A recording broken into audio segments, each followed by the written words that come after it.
નમસ્કાર મિત્રો, હું નવીન કુશવાહા આપ સૌનું યસ એકેડમીમાં સ્વાગત કરું છું.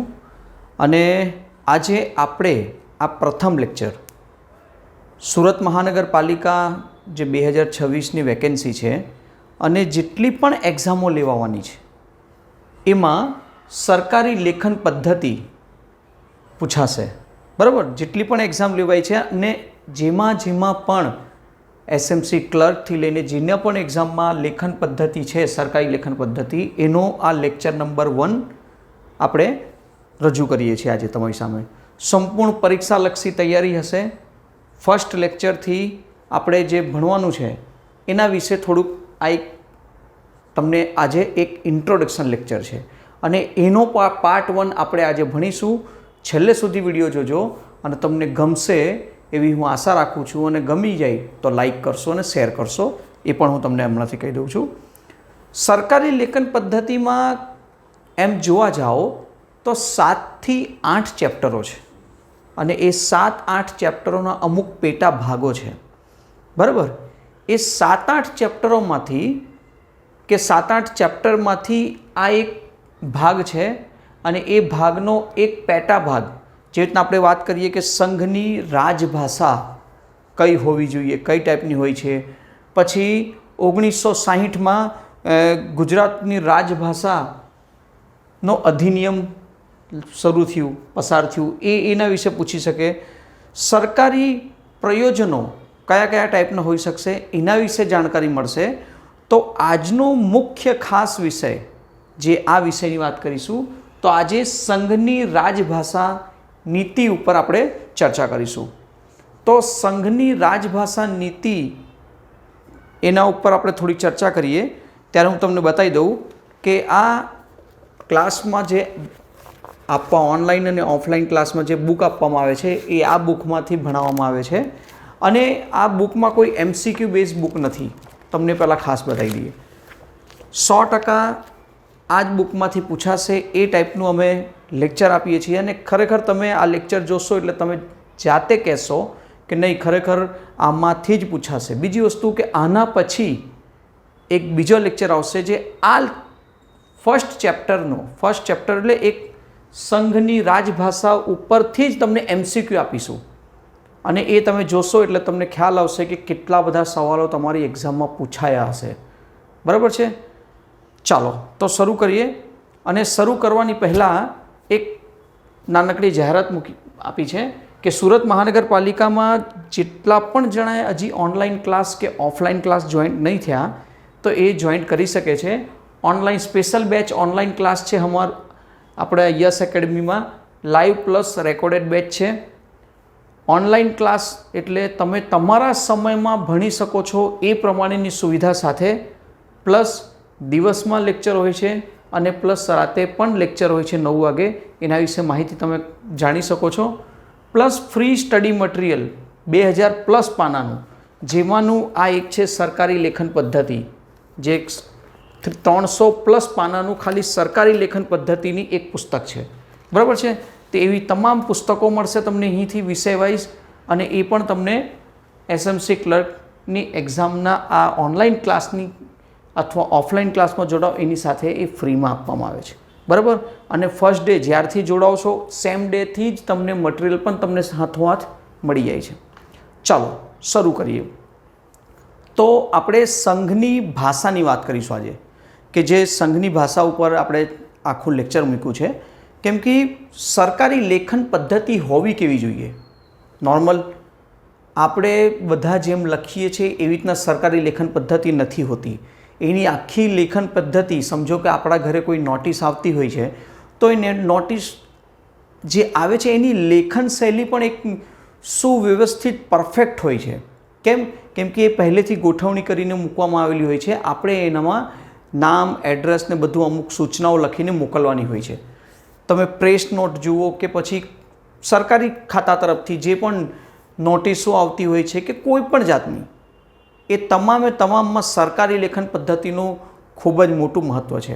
અને આ વસ્તુ મહાનગરપાલિકાએ સબ્જેક્ટ જે મૂક્યું છે 10 માર્ક્સમાં, એમાંથી 10 માર્ક્સનું પૂછાશે. એમાંનું આ એક લેક્ચર છે તમે લેક્ચર નંબર 1 આ જુઓ અને ત્યાર પછી એના MCQ જુઓ, બરાબર છે. એ પણ તમને જોવા મળશે કે કેવી રીતના કયા કયા સવાલો પૂછાય છે અને ક્યાંથી પૂછાઈ શકે છે. ઓકે, તો ભારતના બંધારણીય ભાષા માળખું જે છે એ ભાષાઓ અંગે વિસ્તૃત અહેવાલ ભાગ 5, 6 અને 17માં આપણને જોવા મળે છે. ભાગ 5, 6 અને 17માં જોવા મળે છે.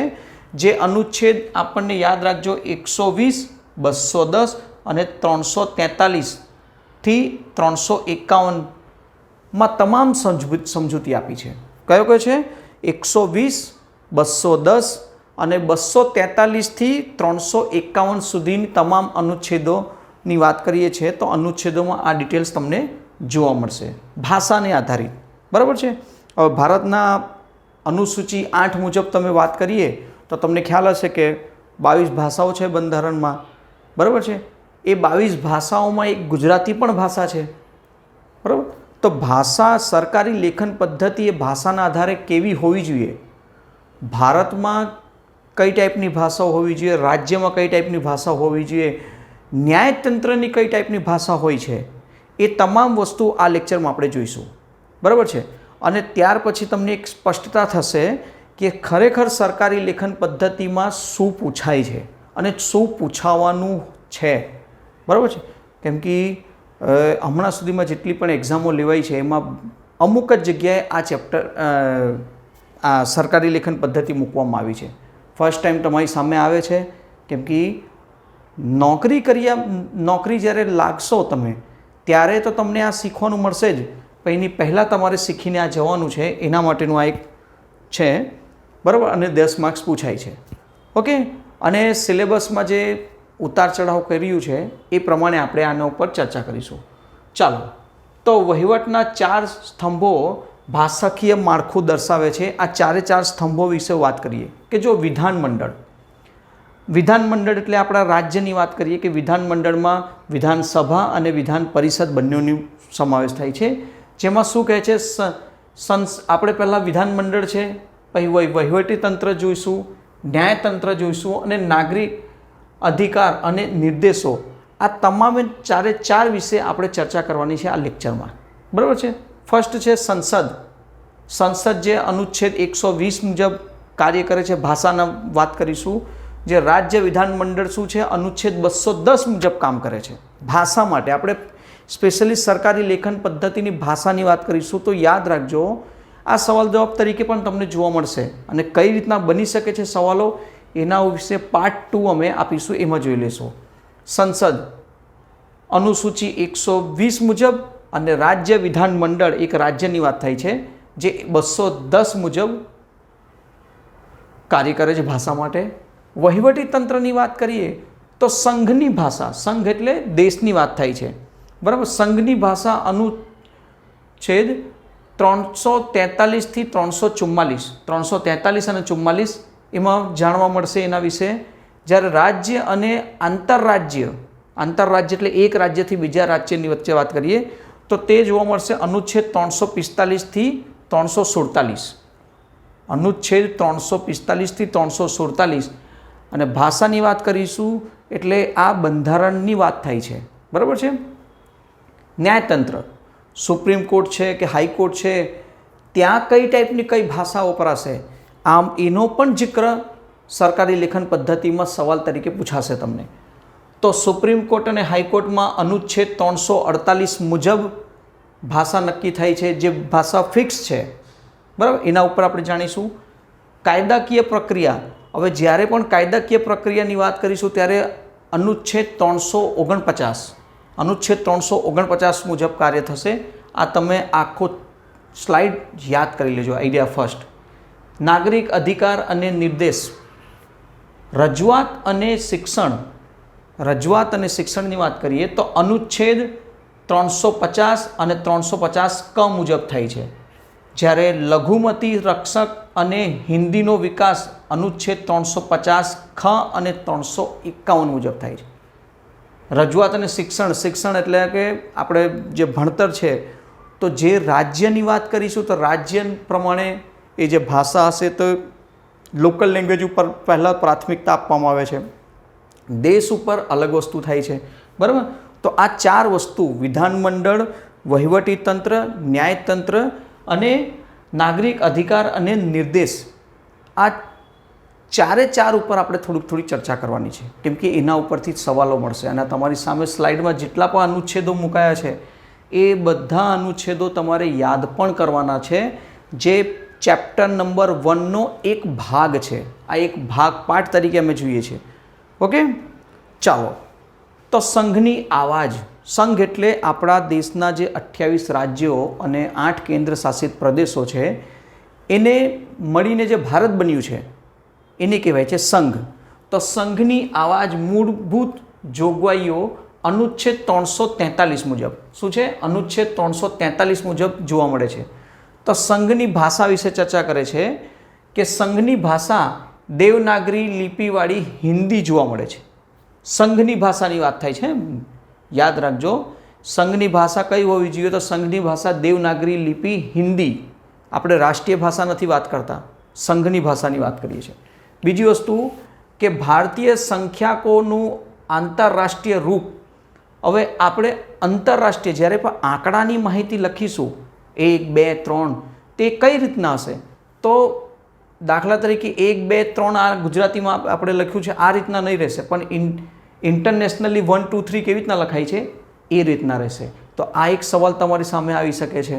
આ પણ આવી શકે છે કે દેવનાગરી લિપિવાળી હિન્દીનો ઉપયોગ થશે સંઘની ભાષામાં. ત્યાર પછી 1, 2, 3 જે ઇંગ્લિશમાં લખાય છે એ આંકડાકીય આંતરરાષ્ટ્રીય રૂપ મુજબ જે 1, 2, 3 લખાય છે એ પ્રમાણે આંકડા એક્સેપ્ટેબલ છે, એક્સેપ્ટ કરવામાં આવે છે. ત્યાર પછી છે કે બંધારણના પ્રારંભથી 15 વર્ષ સુધીની તમામ, સાંભળજો, બંધારણના પ્રારંભથી 15 વર્ષ સુધીની તમામ સરકારી હેતુઓ માટે અંગ્રેજી ભાષાનો વપરાશ ચાલુ રહેશે.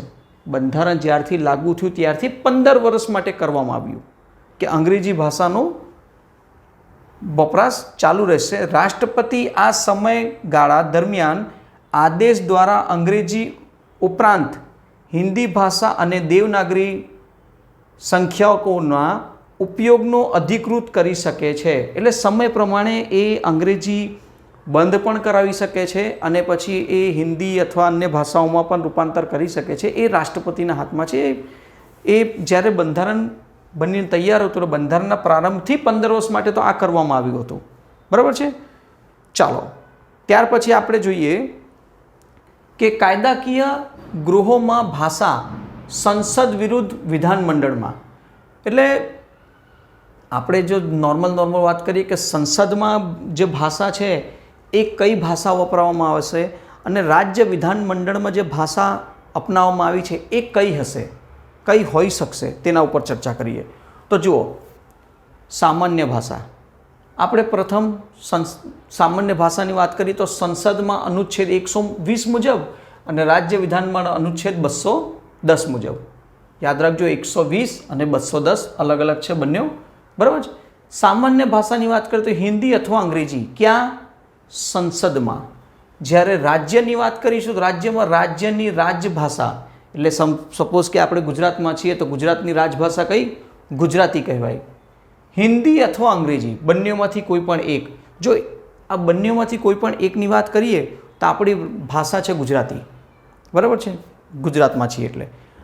તો રાજ્યની રાજભાષા ગુજરાતી થઈ ગઈ. ત્યાર પછી સેકન્ડરી ભાષા તરીકે આપણે કાં તો હિન્દી અથવા તો ઇંગ્લિશનો ઉપયોગ કરી શકીએ છીએ.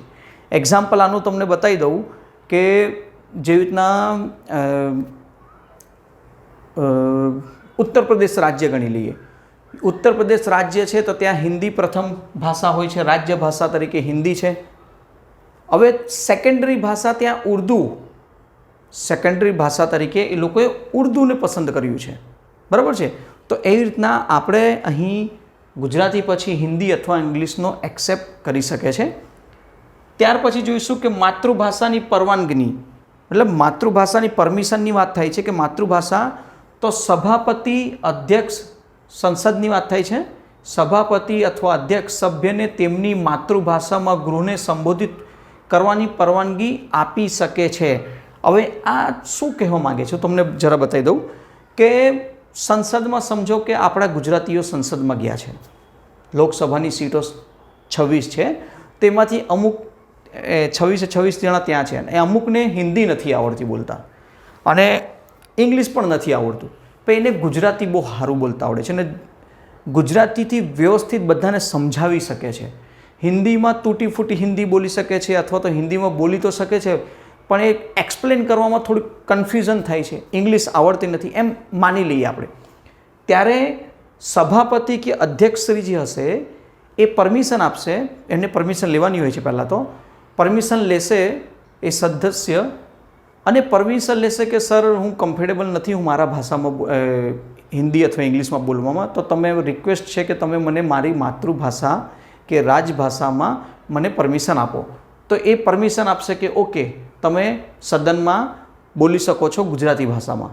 તો ત્યારે પરવાનગી લેવાની હોય છે માતૃભાષામાં બોલવા માટે. સંસદની વાત થાય છે.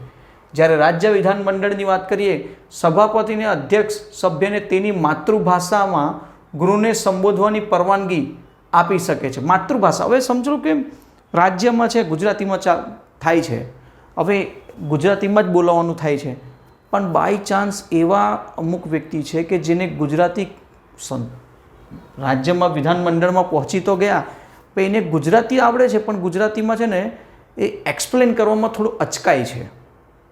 એને હિન્દી અથવા ઇંગ્લિશ ખૂબ જ સરળ રીતના આવડે છે અને ખૂબ ઇંગ્લિશમાં ભણ્યો છે ને એટલું સારું ઇંગ્લિશ બોલી લે છે. તો એ પછી જે પ્રમાણે તમને મેં અહીં દેશ માટે કીધું, સંસદ માટે આ જ વસ્તુ રાજ્ય માટે થશે કે સભાપતિ કે અધ્યક્ષશ્રીને કહેશે કે સર હું ગુજરાતી બોલવામાં કમ્ફર્ટેબલ નથી, રાજ્યની રાજભાષામાં બોલવામાં કમ્ફર્ટેબલ નથી, મને થોડુંક અચકાવું છું, એમાં શબ્દોમાં થોડુંક ભૂલચૂક થઈ જાય છે, તો તમે મને પરમિશન આપો ઇંગ્લિશમાં બોલવા માટે. તો ત્યાં પરમિશન આપે છે. કોણ આપશે? સભાપતિ અને અધ્યક્ષશ્રી. આ કોની વાત થાય છે? માતૃભાષાની પરવાનગીની વાત થાય છે. હવે સપોઝ કે માતૃભાષા એની ગુજરાતી છે પણ એ કમ્ફર્ટેબલ નથી થતો કોઈ વસ્તુને સમજાવવા માટે, કેમ કે એ ઇંગ્લિશ મીડિયમથી ભણ્યો છે, પૂરેપૂરું English medium, through out English medium. સમજો કે વિદેશમાં જ નાનપણથી ભણ્યો છે અને હવે ઇલેક્શન જીતીને પહોંચી ગયા વિધાનમંડળમાં, તો ત્યારે એવા સંજોગોમાં આ વસ્તુ થતી હોય છે. બરાબર છે. ત્યાર પછી અંગ્રેજીની મુદ્દતની વાત શું કહે છે કે સંસદની વાત થાય છે. જુઓ, 15 વર્ષ પછી અથવા અંગ્રેજીમાં 15 વર્ષ પછી અથવા અંગ્રેજીમાં શબ્દો કમી થશે જો સંસદ કાયદાથી અન્યથા જોગવાઈ ન કરે તો. કોઈ પણ પ્રકારની જોગવાઈ ન થાય તો શું થશે કે એની કમી કરવામાં આવશે, એને પૂરેપૂરું બંધ કરવામાં નહીં આવશે.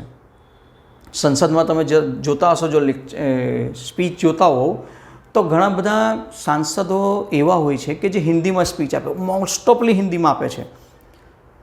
રાષ્ટ્રપતિ હોય, પ્રધાનમંત્રી હોય કે કોઈ પણ હોય, ઇવન દેશમાં વિપક્ષના નેતા જે રાહુલ ગાંધી છે એ પણ હિન્દીમાં બોલતા હોય છે. પણ વચ્ચે ક્યારેક રાહુલ ગાંધી હોય કે અન્ય ઇંગ્લિશમાં પણ બોલતા હોય છે, કોઈ ઇસ્યુ નથી થતું, એમાં પ્રોબ્લેમ નથી થતી. પરંતુ અમુકને ખરેખર એ હિન્દી નથી આવડતી અને બોલવામાં અચકાતા હોય છે, ત્યારે એ ઇંગ્લિશમાં બોલે છે.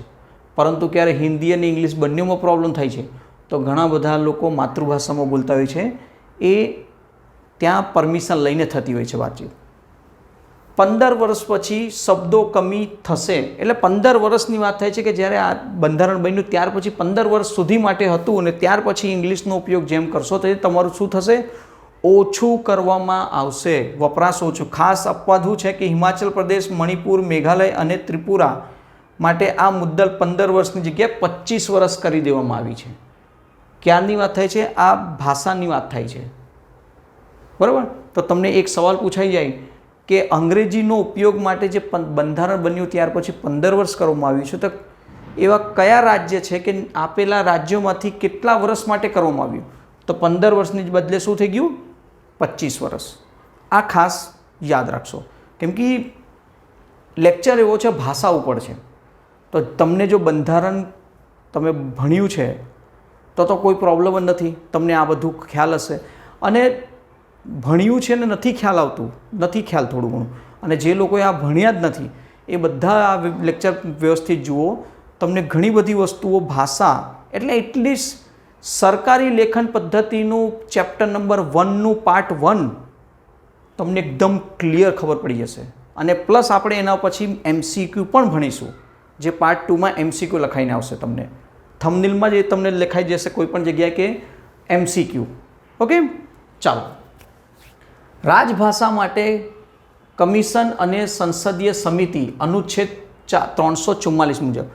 હવે આ એક ભાષાની વાત કરીએ તો કમિશન કે સંસદીય સમિતિ બનાવવામાં આવે છે, અને એના ઉપરથી હંમેશા સવાલ પૂછાતા હોય છે કે ભાષા માટે કેટલા સભ્યોની કમિટી બનતી હોય છે, કઈ જગ્યાએ લોકસભામાં કેટલા હોય છે, રાજ્યસભામાં કેટલા હોય છે, એ તમામ વસ્તુઓનો સવાલ તરીકે પૂછાય છે. એ બંધારણ હોય કે અન્ય કોઈ રીતના હોય.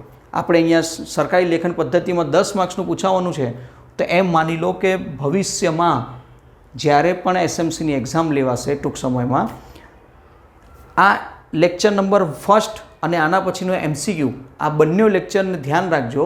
તમને આમાંથી સવાલો 100% મળશે.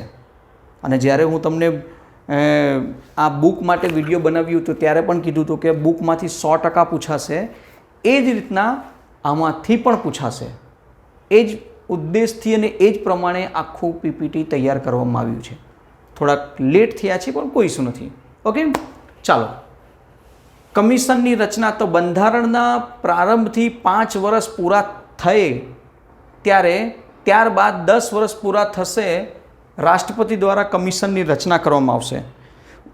બંધારણના પ્રારંભથી 5 વર્ષ પૂરા થયા અને ત્યારબાદની વાત કરીએ તો 10 વર્ષ પૂરા થાય તો રાષ્ટ્રપતિ શું કરશે? આની કમિશનની રચના કરશે. સભ્યો અધ્યક્ષ પ્લસ 8મી અનુસૂચિમાં ભાષાઓના પ્રતિનિધિત્વની વાત થાય છે. આમાં તમને વાત કરીએ તો, અને ફરજ હિન્દીનો ઉત્તરોત્તર વધુ ઉપયોગ, અંગ્રેજી પર નિયંત્રણ, આ પણ કહેવા માંગે છે આ તમામ કમિશન અને સંસદીય સમિતિ દ્વારા. બરાબર છે? તો જુઓ, સંસદીય સમિતિની થોડોક આંકડાકીય માહિતી જોઈએ જે જરૂરી છે. ખાસ 30 સભ્યોની સમિતિ હોય છે, 30. લોકસભામાં 20 લોકસભામાં સભ્યો હોય છે ને 10 રાજ્યસભામાં સદસ્યો હોય છે. કોની વાત થાય છે? સંસદીય સમિતિ એ બી રાજભાષાની વાત થાય છે. બરાબર છે? તો સમિતિમાં સભ્યોની સંખ્યા કેટલી? 30 હોય છે, જેમાંથી 20 હોય છે લોકસભામાં નીચલું ગૃહ અને 10 હોય છે ઉપલું ગૃહ, જેને કહેવાય છે રાજ્યસભામાં. ઠીક છે? ચૂંટણી પદ્ધતિ પ્રમાણસર પ્રતિનિધિત્વ પદ્ધતિ અનુસાર ક્રમિક મતાધિકાર પદ્ધતિ દ્વારા આમાં સિસ્ટમ થતું હોય છે. રાષ્ટ્રપતિનો આદેશ શું હોય છે કે સમિતિના રિપોર્ટ પર વિચારણા કર્યા પછી રાષ્ટ્રપતિ આદેશ આપી શકે છે. હવે આ 30 જણની જે સભ્યોની સમિતિ હોય છે એ કોઈ વસ્તુ ભાષા માટે કોઈ વસ્તુ સંબોધિત કરે છે કે આપણે આ ભાષામાં કે આ ભાષામાં થોડુંક આ ચેન્જ આઉટ કરવું છે, કોઈ પણ જાતનું, કોઈ પણ રીતના. તો એનો જે રિપોર્ટ હશે એ રાષ્ટ્રપતિ પાસે વિચારણા માટે જશે, પછી એ દેશમાં લાગુ કરવું કે ન કરવું પછીની વાત છે. બરાબર છે? એની પહેલાં આ વસ્તુ યાદ રાખી લેજો કે 30 સભ્યોની સમિતિ હોય છે, 20 લોકસભામાં, 10 રાજ્યસભામાં, અને પછી જે પણ ઠરાવનું સમિતિનો રિપોર્ટ આવે છે એ વિચારણા માટે રાષ્ટ્રપતિ પાસે જાય છે, અને પછી જ એ રાષ્ટ્રપતિ આદેશ આપી શકે છે પારિત કરવા માટે. બરાબર છે? તો આ એક પોઈન્ટ જોવા મળશે. ત્યાર પછી છે રાજ્ય અને આંતરરાજ્ય વ્યવહારની ભાષા. રાજ્યો વચ્ચે કે કેન્દ્ર અને રાજ્ય વચ્ચે જે કઈ ભાષાથી આપણે પત્ર વ્યવહાર કરી શકીએ છીએ. પત્ર વ્યવહારની ખાસ વાત કરું છું કેમ કે આપણે સરકારી લેખન પદ્ધતિ વાત થઈ, અને સરકારી લેખન પદ્ધતિ એ દેશમાં પણ લાગુ પડે છે ને એક રાજ્યમાં પણ લાગુ પડે છે, અને સેમ વસ્તુ આપણે મહાનગરપાલિકાની એક્ઝામ આપીએ છીએ એમાં પણ લાગુ પડે છે. બરાબર છે? કોઈથી અલગ નથી થયું. તો રાજ્ય અને આંતરરાજ્ય વ્યવહારની ભાષા, આંતરરાજ્ય અને સંઘ સાથેના વ્યવહારો અનુચ્છેદ 346 મુજબ આ તમને જોવા મળશે. ઠીક છે? તો જુઓ, સામાન્ય નિયમો શું કહેવા માંગે છે? એક સામાન્ય નિયમો કહે છે કે રાજ્ય A અને રાજ્ય B અથવા સંઘ એક રાજ્યથી બીજો રાજ્ય અથવા રાજ્ય સરકારથી કેન્દ્ર સરકાર કોઈ પ્રયત્ન હોઈ શકે. સંઘમાં તે સમયે અધિકૃત કરેલી ભાષા અંગ્રેજી આંતરરાજ્ય અને સંઘ રાજ્ય વ્યવહારની રાજભાષા ગણાશે. એટલે એમ સમજો કે રાજ્ય એ એટલે સમજો કે ગુજરાતની વાત કરીએ. ગુજરાત, મહારાષ્ટ્ર, રાજસ્થાન કે અન્ય કોઈ રાજ્ય સાથે પત્ર વ્યવહાર કરે છે અથવા કેન્દ્ર સરકાર સાથે પત્ર વ્યવહાર કરે છે તો ભાષા કઈ હશે? તમારી સામે છે અંગ્રેજી. કરેલી ભાષા અંગ્રેજી આંતરરાજ્ય અને સંઘ રાજ્ય વ્યવહારની રાજભાષા ગણાશે. કયું? ઇંગ્લિશ. પરંતુ આગળ જોઈએ, રાજ્ય એ અને રાજ્ય બી, એક રાજ્ય બીજા રાજ્યથી જ્યારે વાત કરે છે તો આપણે તો કહી દીધું કે સામાન્ય ભાષામાં ઇંગ્લિશ ફિક્સ છે. પરંતુ જો બે કે વધુ રાજ્યો સંમત થાય તો પત્ર વ્યવહારની ભાષા હિન્દી પણ કરી શકે છે. સપોઝ કે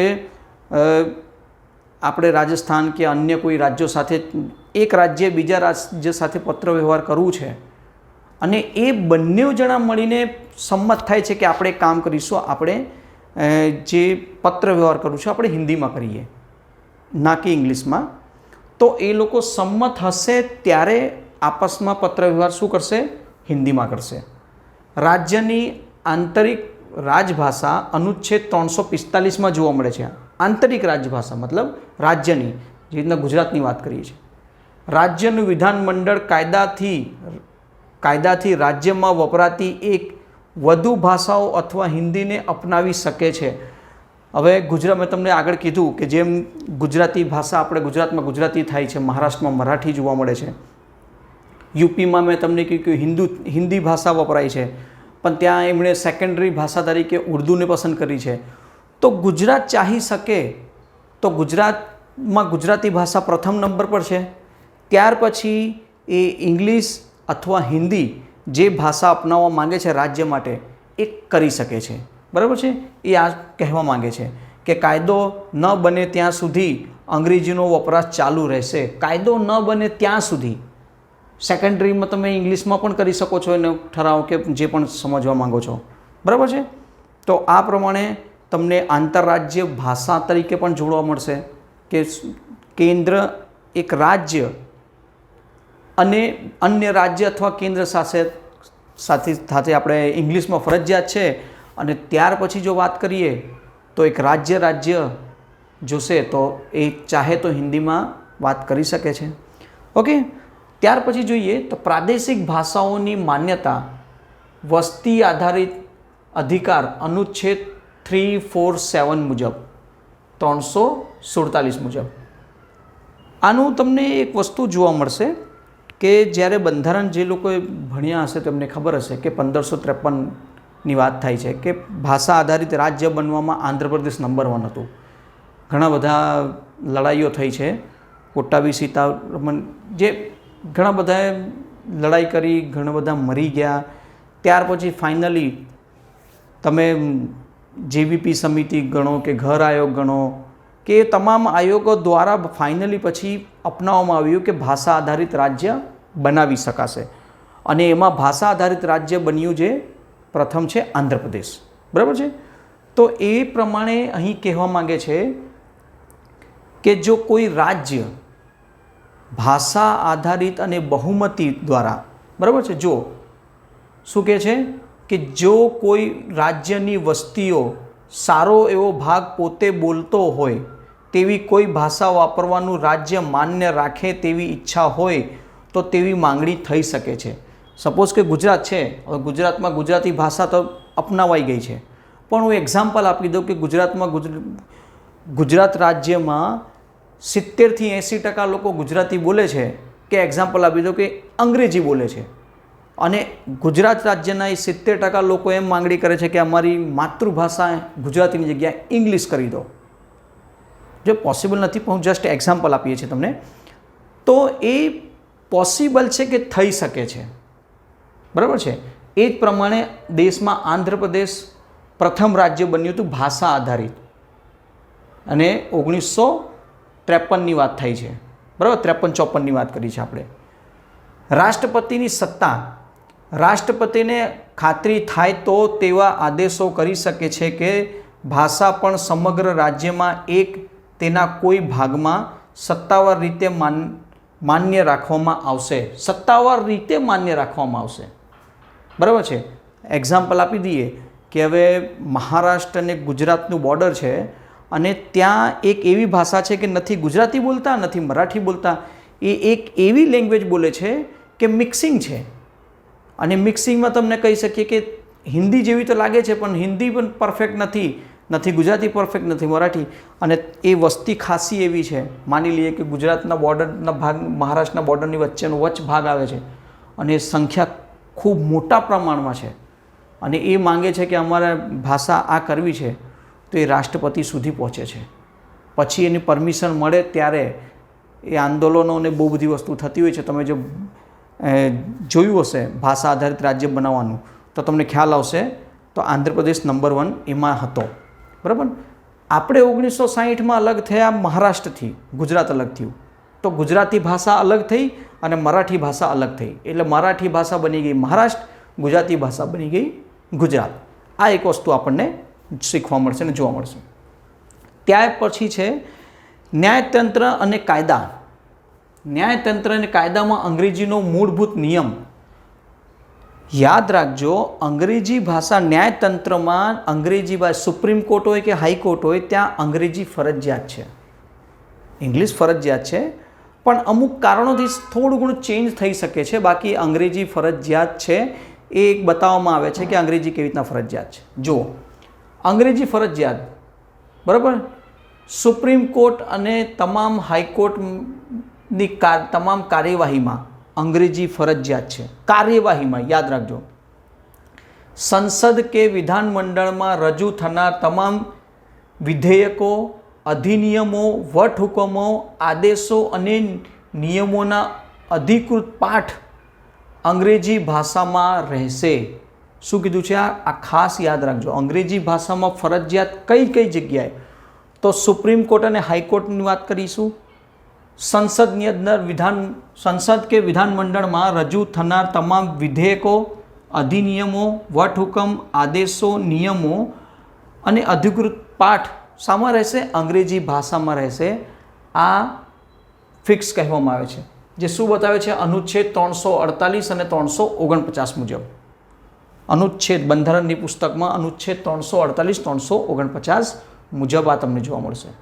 બરાબર છે. હવે ભાષાવાળી વાત કરીએ છીએ તો ઘણા બધા વિદ્યાર્થી વિચારતા હશે કે સર તમે બંધારણ ક્યાં ભણાવવા બેસી ગયા? પણ મિત્રો, સરકારી લેખન પદ્ધતિમાં ફર્સ્ટ ચેપ્ટરનો પાર્ટ 1 આ ભાષા આધારિત જ છે. પાર્ટ 1 કહું છું, હજી તો પાર્ટ 2 અને પાર્ટ 3 એ રીતના પાર્ટ અલગ છે. એવા આપણે 6 થી 7 કે 8 ચેપ્ટરો છે અને બધાના સિસ્ટમ અલગ અલગ છે. બરાબર છે.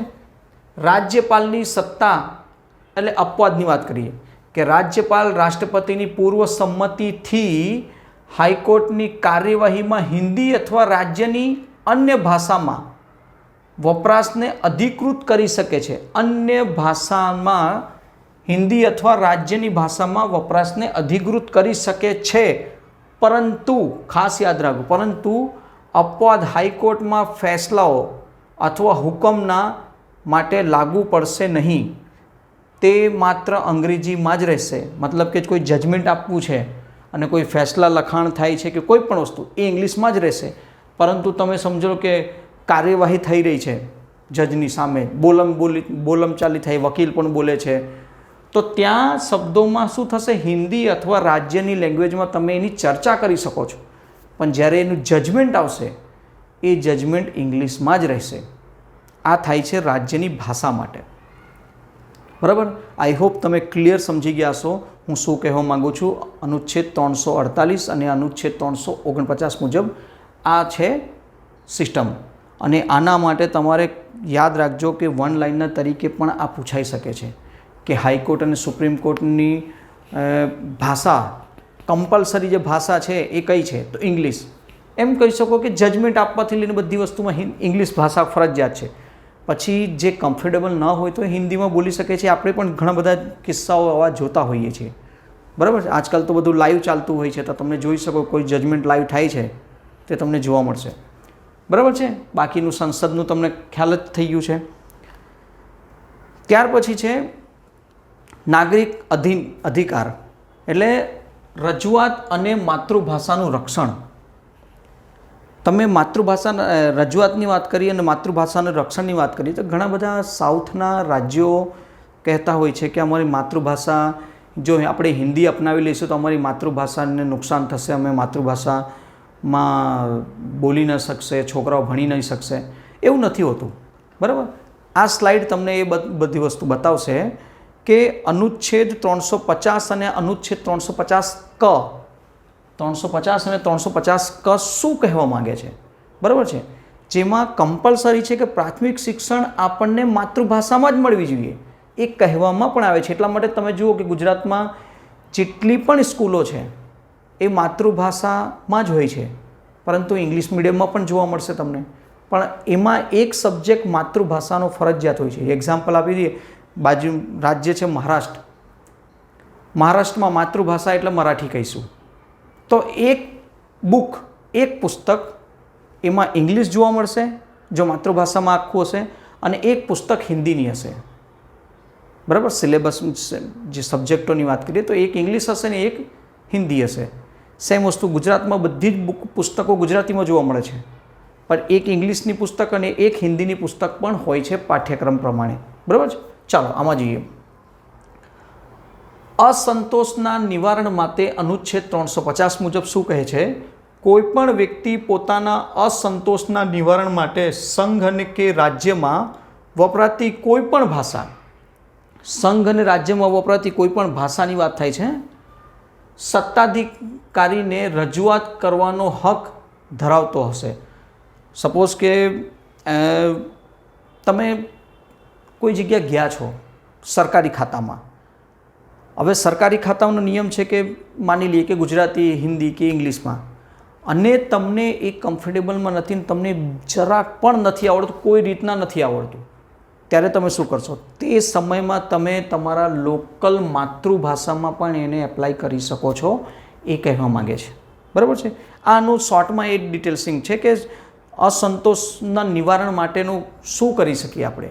તો આ છે આર્ટિકલ 350 અનુચ્છેદ 350 મુજબ સંઘ કે રાજ્યમાં વપરાતી કોઈ પણ ભાષામાં સત્તાધિકારને રજૂઆત કરી શકે છે. એ સમજો કે તમે કોઈ પણ અધિકારી કાર્ય લેવલ પર જાઓ છો સરકારી ખાતામાં, તો પણ પ્રાથમિક શિક્ષણ અનુચ્છેદ 350 ક મુજબ આ ખાસ યાદ રાખજો. ભાષાકીય લઘુમતી જૂથોના બાળકોને શિક્ષણની પ્રાથમિકતા કક્ષાએ માતૃભાષામાં શિક્ષણ આપવાની પૂરતી સગવડો પૂરી પાડવા દરેક રાજ્ય અને સ્થાનિક સત્તામંડળે પ્રયાસ કરવો જોઈએ. રાષ્ટ્રપતિ આ માટે જરૂરી આદેશ આપી શકે છે, બરાબર છે. મેં તમને જેમ કીધું કે પ્રાથમિક શિક્ષણ તો માતૃભાષામાં જ હોવી જોઈએ, એ બંધારણ પણ કહે છે, અને એના માટે દરેક રાજ્ય પોતાની માતૃભાષામાં જ શિક્ષણ આપે છે.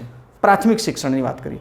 પછી તમે જેમ જેમ મોટા થાઓ છો તો સમજો લો કે કોલેજ કરવા જાઓ છો કે ડિગ્રી કોલેજ જાઓ છો, તો તમે વાત કરશો કે ત્યાં ગુજરાતી મીડિયમમાં ભણ્યા અને હવે કોલેજ તમે ઇંગ્લિશ મીડિયમથી કરો છો, બરાબર છે.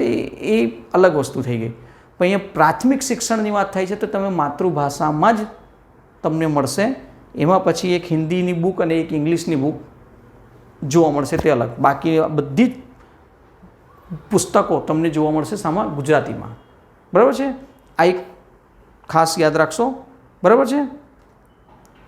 ત્યાર પછી જોવા મળે છે કે નેક્સ્ટ સ્લાઇડમાં છે કે લઘુમતી રક્ષણ અને હિન્દીના વિકાસ માટેના નિર્દેશો જે જોવા મળે છે 350 ખ અને 351. હિન્દીને લઈને હંમેશા છે ને ઘણી બધી સમસ્યાઓ ઊભી થઈ છે. ખાસ કરીને હમણાં હાલ ફિલહાલના અમુક સમયોથી જોવા મળે છે મહારાષ્ટ્રમાં કે સાઉથના રાજ્યોમાં એ ખાસ જોવા મળે છે. જો સિમ્પલ છે, જે પણ તમે રાજ્યમાં વસો છો એ રાજ્યની માતૃભાષા, જેવી રીતના આપણે ગુજરાતમાં રહીએ છીએ તો ગુજરાતની માતૃભાષા આપણને આવડતી હોવી જોઈએ. ન પૂરેપૂરું આવડે પણ જેટલું હોય એટલું જરૂરી છે કે આવડતી હોવી જોઈએ. વિવાદ એ જગ્યાએ શરૂ થાય છે કે હું શા માટે બોલું, બરાબર છે. વાત બરાબર છે, હિન્દી બધા જ બોલે છે, ઇંગ્લિશ પણ બોલી શકો છો, પણ આપણે માન સન્માનની વાત કરીશું તો બધા રાજ્યોની પણ એક માન સન્માન છે, રાજ્યોનું પણ માન સન્માન છે, અને એ રાજ્યોમાં ની વપરાતી ભાષાનું પણ માન સન્માન છે. વ્યક્તિઓનું તો હોય જ છે, તો એ રાજ્યની ભાષાનું પણ માન સન્માન છે. એ માન સન્માન જળવાઈ રહીને આપણે એ રાજ્યની માતૃભાષા પણ થોડી થોડી આવડતી હોવી જોઈએ, એ જરૂરી છે. થોડી, આપણે એમ ન કહીએ કે પૂરેપૂરું આવડતું હોવું જોઈએ, પણ જ્યારે એ ટસનમાં ને ટસનમાં જ્યારે પણ થયું છે બોલાચાલી, તો તમે જેટલા પણ વિડીયો જુઓ એમાં બધી જગ્યાએ આ જ વસ્તુ જોવા મળે છે. આપણે એમાં વધારે ન ચર્ચા કરીને આનું ટૉપિક ઉપર આવીએ તો લઘુમતી રક્ષણ અને હિન્દીના વિકાસ માટેના નિર્દેશો સમય સમય પર કેન્દ્ર સરકાર અને એ આપતું જ હોય છે, બરાબર છે. એમાં તમે ખાસ જોશો કે થોડાક સમય પહેલાં ભારત સરકારે ઇન્ડિયા શબ્દ હટાવીને ભારત લખવા લાગેલું બધી જગ્યાએ. હવે ઇન્ડિયા હટાવીને જો ભારત લખે છે તો ભારત તો હિન્દી શબ્દ થઈ ગયું, ઇન્ડિયા ઇંગ્લિશ શબ્દ થઈ ગયું. તો સમય સમય પર એને હિન્દીમાં વધુમાં વધુ એનો વિકાસ થઈ શકે, હિન્દીનું વધુમાં વધુ લોકો જાણી શકે, એના પર્પઝથી આ વિકાસ કરવામાં આવે છે, બીજું અધર્સ કંઈ નથી. ચાલો, તો 350 ખની વાત કરીએ. ખાસ અધિકારી અનુચ્છેદ 350 ખની વાત કરીએ. ભાષાકીય લઘુમતીઓ માટે રાષ્ટ્રપતિ દ્વારા એક ખાસ અધિકારીની નિમણૂક કરવામાં આવે છે. એક અધિકારીઓ હોય છે. તમે જ્યારે વાંચો ભાષા માટે તો તમને આના વિશે જાણવા મળશે. ફરજ શું છે? બંધારણ હેઠળ લઘુમતીઓ માટે રાખેલી સલામતીઓની તપાસ કરવી અને રાષ્ટ્રપતિને રિપોર્ટ આપવો, જે સંસદ અને સંબંધિત રાજ્યોને મોકલવાની રહેશે. એ જે અધિકારીને નિમણૂક કરવામાં આવે છે, એ જે રિપોર્ટ સોંપે છે, એ રિપોર્ટ જોવા જાઓ તો રાષ્ટ્રપતિને આપવામાં આવશે અને રાષ્ટ્રપતિ પછી એ સંસદ અને સંબોધિત જે પણ રાજ્ય છે એ રાજ્ય સુધી પહોંચાડવાનું કામ કોણ કરશે? એ રાષ્ટ્રપતિ કરશે, બરાબર છે. આ એક પોઈન્ટ છે. ત્યાર પછી છે અનુચ્છેદ 351, હિન્દીનો વિકાસ.